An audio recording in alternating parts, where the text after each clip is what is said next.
네, 2편입니다. 네, 너무 길어져서 1편, 2편 나눠서 좀 촬영을 하고요. 두 번째는 1편에서는 전세갭 투자에 대해서 매매 금액의 상승 또는 하락에 영향을 줄 수 있는 두 가지 차이를 말씀드렸고, 두 번째부터 핵심이죠, 여러분들. 전세가죠, 전세가. 이 아파트의 전세 가격에 영향을 줄 수 있는 요소들이 도대체 무엇이 있을까? 제가 한번 쭉 생각을 해가지고 지금까지 투자한 경험을 바탕으로 해서 제가 한번 적어봤는데요. 전세 금액이 상승하는 조건이죠. 우리 생각만 해도 상당히 좋죠. 여러분들, 전세갭 투자 핵심이 무엇인가요? 매매가가 올라가는 것일까요?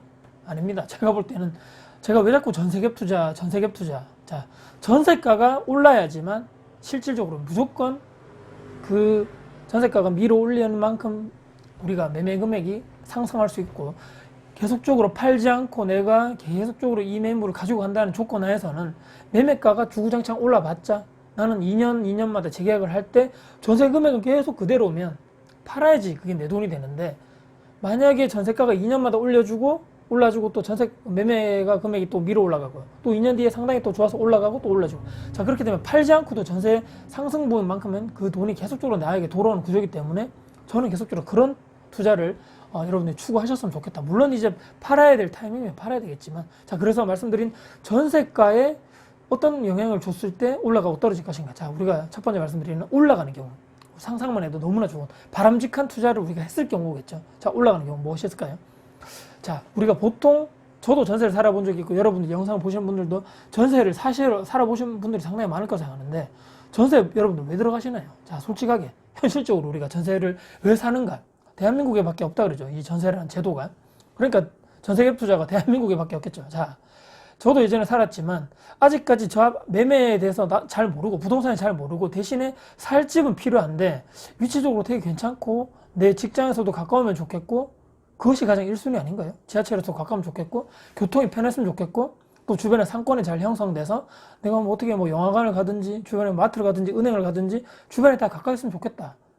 누구나 다 선호하는 곳이란 말이죠. 근데 매매를 하지 않고 전세를 산다는 것은, 물론 내가 지금 다주택자고 투자를 하는 사람이기 때문에 뭐 세금적인 면에서 그런 사람도 있겠지만, 대부분은 사실은 내가 매매할 사실은 그 정도 여유 자금은 없는데 저기서는 살고 싶다는 거죠. 저 아파트, 저 주변, 저 동네.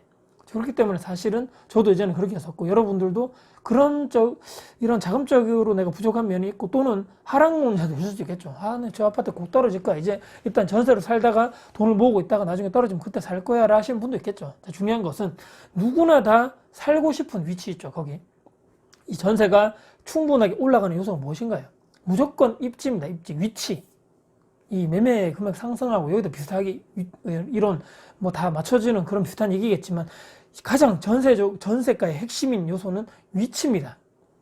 자, 주변에 교통하고 상당히 뭐 IC를 바로 위로 올릴 수 있는 조건, 또는 직주 근접에 있는 위치, 또는 주변에 있는 지하철, 버스 정류장이 상당히 많고, 서울 수도권 같은 경우는 서울까지의 직장이 되게 그쪽에 많기 때문에 광역버스 노선이 1시간 안에 바로 갈 수 있는 직행 노선이 있는가 없는가, 바로 아파트 단지 바로 앞에 그런 버스 노선, 그런 정류장이 있는가 없는가, 상당하게 큰 그런 요소가 된다는 말이죠. 그리고 또 어떤 게 있을까요? 상권, 말씀드렸죠. 주변에 또 학교, 대구 같은 경우는 여러분들 수성구, 왜 수성구가 가격이 상당히 높을까요? 여기는 상당히 매매가도 높은데 전세 가격도 상당히 높단 말이죠. 내가 매매로 들어갈, 사실 현실적으로 내가 조건 안 되지만 학군 때문에 전세로 들어오시는 분들이 상당히 많다는 거죠.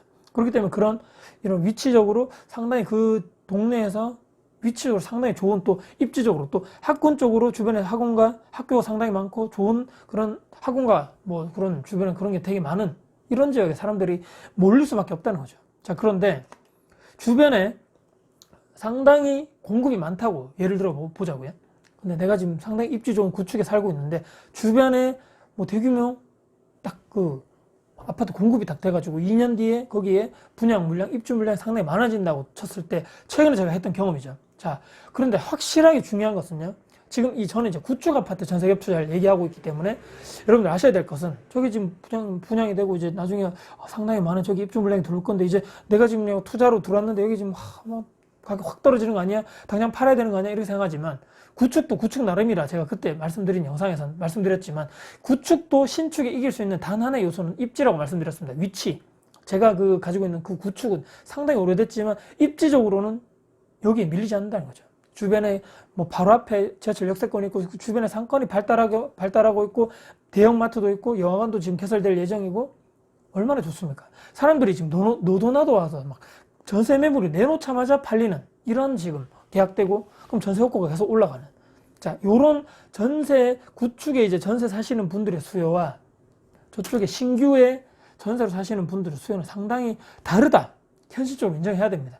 가격 자체가 상당히 비교도 안 되거든요. 물론 일시적으로 물량이 많아져서 입주할 때는 전세가가 떨어질 수 있지만 나중에 가격을 회복하면서 저쪽에 전세로 사시는 분들 이런 수요층과 사실 이 구축에 사시는 수요층 자체가 다르다고 생각하셔야 됩니다.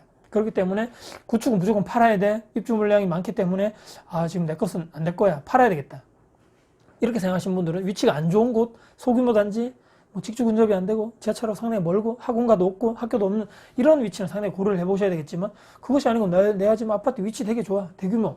엄청나게 세대수도 많고 위치도 좋고 학교도 좋고 다 좋아. 팔 이유가 없다는 겁니다. 자, 그렇기 때문에 이런 거 생각하시면 되고 이 전세 가격 상승이 여러분들 가장 우리가 좋아하는 우리가 원래대로 가야 하는 목적 매매가를 밀어 올린다는 그런 조건이 상당히 될 수밖에 없기 때문에 전세 가격이 계속 올라가는데 매매가가 가만히 있을까요? 상대적으로 말이 안 된다는 얘기죠. 그렇기 때문에 물량이 별로 없고 전세가 계속 나오자마자 계약이 되는 이런 위치에 있는 아파트를 우리가 앞으로도 사야 된다는 거죠. 그런데 투자를 해야지만 전세가 계속적으로 향후 올라갈 그런 확률이 있는 그런데 가셔야지만 우리가 성공할 확률이 높다는 얘기죠. 전세가 앞으로도 계속적으로 꾸준히 조금씩이라도 올라갈 수 있는 그런 위치적인 입지에 우리가 들어가야지만 나중에 우리 전세갭 투자를 했을 때 구축이지만 비로소 그럼 비록 그래도 구축이지만 우리가 성공할 수 있는 확률이 상당히 높아진다.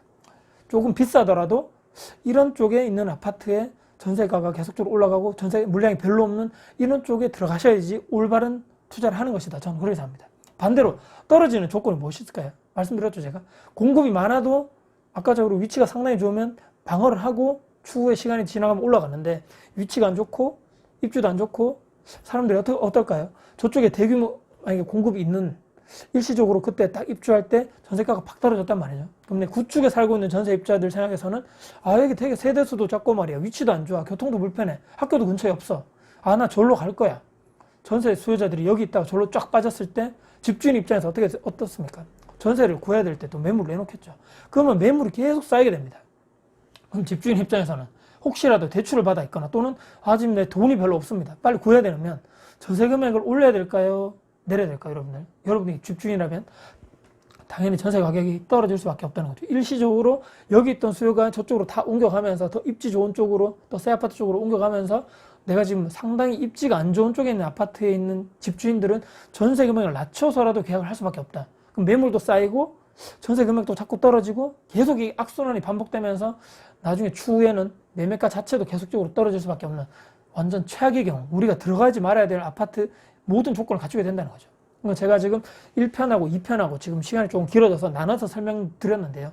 전세갭 투자의 핵심은 바로 매매가, 전세가가 그 차이가 적은 지역에 들어가는 것은 맞지만 이론적으로 왜 매매가가 향후에도 매매가가 계속적으로 올라갈지 그리고 향후에도 이 전세 수요가 탄탄하게 받쳐주면서 매매가를 밀어 올릴 그런 위치에 있는 입지적으로 우수한 구축 아파트에 투자해야지만 우리가 비로소 성공한 핵심적인 전세갭 투자를 할 수 있다. 자, 다르게 말씀드리면 나 지금 저 아파트 지금 비싸서 못 들어가겠는데 일단은 전세 껴놓고 먼저 마련해 뒀다가 나중에 저기 들어갈 거야. 이렇게 생각하시면서 내가 정말 향후에 입지적으로 나 저기 실거주 할 거야 라고까지 생각하시면서 투자를 객관적으로 정말 생각하시면 어떨까? 그러면 조금 더 객관성 있게 투자를 할 수 있다 이렇게 생각합니다. 자, 오늘도 영상 마음에 드셨다면요. 구독, 좋아요, 알람 설정 부탁드리고 주변 분들께 널리 영상 공유 부탁드리겠습니다. 지금까지 닥코프TV의 닥코프였습니다. 감사합니다.